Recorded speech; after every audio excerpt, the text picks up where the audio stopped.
Good afternoon. How you doing? How are you? Doing well today. Football Wednesday on a Tuesday. Can't complain. Saturday game. So we're excited for it. What did you think when you heard you're playing the 49ers again? Just excited. Excited to be playing in the postseason. A lot of teams don't have that kind of option to play. So at the end of the day, it's just whatever it takes to win mentality.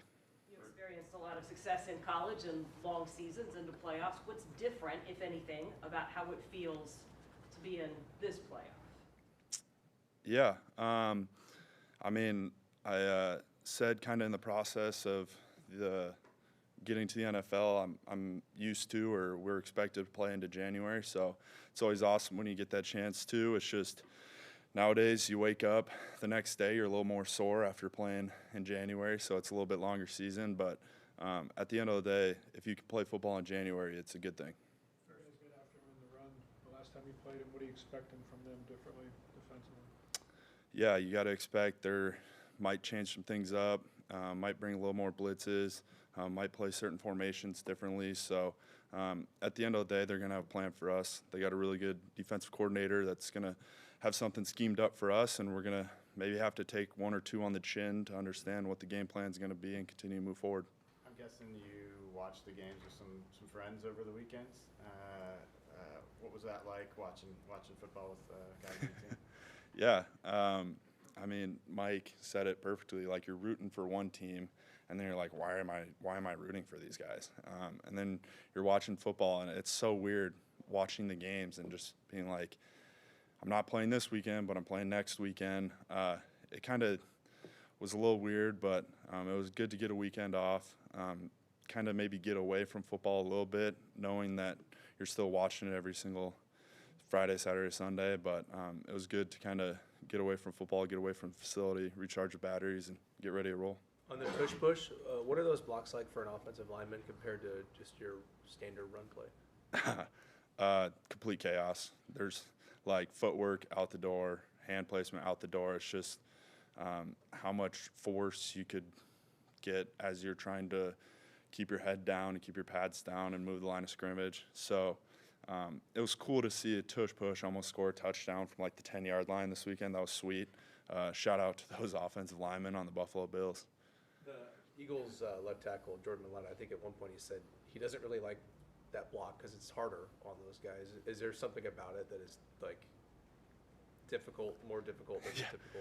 Yeah, you wake up the next day, your neck's probably a little more sore, your head might be moving a little bit. It's one of those deals where it's 4th and 1, have the mentality to get the 1 yard in an inch to keep the chains moving. You guys have run the ball now 3 straight games, I think over 160 yards, 180 last game. Just what do you think is going so well in the ground game for you? Yeah, it stems from the coaches having an unbelievable game plan to be able to attack defenses at their weak spots. And then you got to give credit the tight ends, the wide receivers.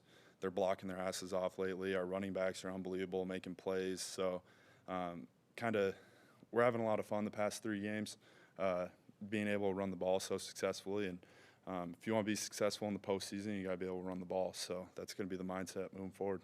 Looking forward to getting Charles back playing next to you? Yeah, super excited. Congrats to him. Unbelievable contract he just signed. Should have paid him more, as I jokingly said to John. I was the first one to give him a hug that next Monday morning when we came back into the facility. So to get Charles back, not only as a player, but as a leader, as a friend, as just a person, is huge for us. Kudos to Josh for everything he did the past 3 games, stepping in there, playing unbelievable football at a super high level, not missing a beat. But excited to get Charles back and let Uncle Josh heal up a little bit. As a veteran that you play next to every snap, what has Charles meant to you throughout your rookie year? Yeah, you can't really put it into words.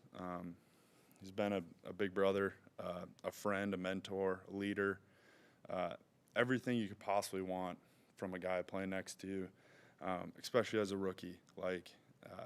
He helped me understand the game more, helped me understand what the NFL is about, what to do, what to expect.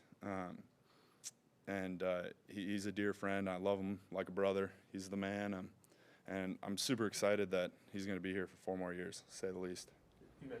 What is the biggest thing maybe you feel like you learned this year as a rookie? There's going to be ups and downs. You're going to get beat. At the end of the day, I mean, I probably had the worst game of my football career against the Los Angeles Rams. Both times, I would say I didn't play great. And I just remember Charles telling me, I'm on the bench beating myself up, not happy. He just comes up and he's like, hey, those guys get paid too. And having that understanding that you got to have the next play mentality. You got to learn from your losses, and you got to keep moving forward and kind of keep taking them on the chin and understanding this game of football, things are going to go south, and it's all about that next play. So having that mentality as a rookie and being able to learn that has been huge these past few weeks. The last 3 games, you guys have converted a 3rd and 15 plus on the ground with a run. Like, what's that like to see when you guys are able to pick one up that way, and kind of the whole kind of group effort that has to go into it to make it work, and kind of everything that's gone into those for you guys? Yeah, we jokingly say, like on those 3rd and 15, 3rd and 17, we just say 3rd and manageable. You're never out of the fight, and it just goes to show when you have unbelievable running backs, like you got to have the mentality that my guy's not going to make the play. And just kudos to the wide receivers too for doing their part, blocking downfield. I mean, you watch that one last week against 49ers, like watch Jake Bobo on that play. Goes, throws his body into a safety that's rotating down on a cover 3 look and ends up making a huge block for us, pick up the first down. So when you convert on something like that, you just got to look across the board, and it's all probably 10 guys doing their job, maybe 11 if Sam has a super cool like bootleg fake or something that draws in a safety backside. But it's cool to be able to do stuff like that. You touched on it a little bit. You expect the 49ers to do some different things than they did a couple weeks ago. What, if anything, changes about your preparation, how you watch film, what you're watching going into this game? The only thing that changes is understanding it's a one and done type game.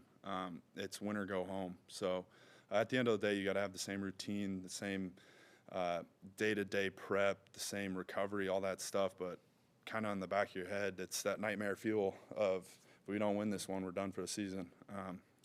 And it's kumbaya, which I'm not ready for that. I don't think anyone in the locker room's ready for that. And we're going to do whatever it takes to make sure we're back in on Monday to the facility preparing for another game. Your offensive coordinator has gotten quite a few looks for head coaching opportunities. If Klint does get hired, what kind of coach would that team be getting? Yeah, Klint's just the worst coach ever. Don't hire him. Like, no, he's a unbelievable dude to start. He's a leader. I mean, the growth that we've had as offense this year has been unbelievable. One, his football IQ is through the roof. He starts talking, and it's like just blur to you as you're trying to understand as he breaks down certain defenses and how to attack them. But I know he's one of those guys where you understand that he's going to get an opportunity. It's not if, it's when to go be a head coach. And, I mean, I wish I could say I could have him here for as long as we possibly can in Seattle, but when you have an unbelievable person, unbelievable coach, unbelievable friend, it's cool to see that he's going to have opportunities, and he deserves every bit of success, every opportunity, every job that he gets down the line. So can't speak highly enough about Klint. You played in a few of those one-and-done elimination games in college. What was sort of the experience like for you going through those, and does it feel similar to kind of what you're feeling this week? Yeah, it's a lot cooler when you win, because being on the losing side sucks. You go and watch every single play over and over and over again, and that play might have made the game, it might have lost the game, you might have won the game on this play. So understanding that it's the mentality of 4th and 1 mentality the entire game. Do whatever it takes to get that yard and an inch to keep going. And I mean, we always talk about it like box score doesn't show physicality, it doesn't show yards, all that just shows points and a win and a loss. So you want to be on the winning side no matter what. Doesn't matter how ugly it is, how pretty it is. We always say an ugly win is better than a good loss. So whatever it takes, we gotta find a way to win. Mike McDonald has talked about like coaching guys to to be their best. You know, basically not coaching you to go out there and not make mistakes. You know, particularly the young guys. You know, have you felt that you're being coached to just be you and not go out there and just not mess up, especially as a rookie? Yeah, it's unbelievable to have as a rookie. And I think it goes to show the preparation that the coaches put you through throughout the week to be able to go out there on Sunday and just play free and play fast and have fun. And I think as a rookie, you can't ask for anything else from your head coach to understand if you make a mistake going a million miles per hour, he is going to coach you off of it, but he's never going to be mad about giving 100% or trying to do your best. So having that ability to go do that, it's awesome, and it makes football a lot funner. Was it meaningful for you to get some All-Pro votes? Cool. It's at the end of the day, like, you take a Super Bowl over an All-Pro, like, and I think every single guy across the NFL will say that. You just got to continue to win, and that's all that matters. What's the biggest thing that you think is different from the run game at the beginning of the season to where it is now? Just constant growth, and I think it's big shout out to our coaches for understanding the type of team that we are, and the running backs that we have, what they do good, what they don't do good, and just continuing to grow and adapt to us and letting us play fast. So as always, we want to continue to grow and continue to get better and be playing your best football at the end of the season. Everybody on defense talks about Devin Witherspoon and his energy and how much, as an offensive player going against him every day in practice, how much do you hear him out there? Every play. I might not even see him, but you're going to hear him in some aspect of it, and it's super fun because he brings the juice, he brings the vibes to practice, and just a super competitive guy. So he goes and makes plays on Sunday, and you're not surprised because he does it Wednesday, Thursday, Friday, every single week. So Spoon's a great player, great person, a great leader, and exactly kind of what we represent as a football team. And what do you make of Jalen's season? Kind of getting this run as a starter here most of the year outside of the injury and bouncing back from the injury here down the stretch to jump back in for you guys. Yeah, once again, I'm not surprised that he's having the season he is. He's a hard worker. You see that through OTAs. I saw that throughout my entire college career. Knowing who he is as a person and player, it's super fun to play next to him, have that connection. I mean, now it's kind of getting to the point where we don't even say much to each other, and we just know exactly what we're doing. So it's cool to play football like that. How did all those games at North Dakota State help you for this kind of a season, the 14 to 15 games a year? Yeah, just preparation of how your body's going to feel late in the year and understanding what you need to do to make sure it's feeling good. And then it just prepares you to play in big games and be prepared for the noise and the hype. Anything else? Thanks, Greg. Thank you. Thanks, guys.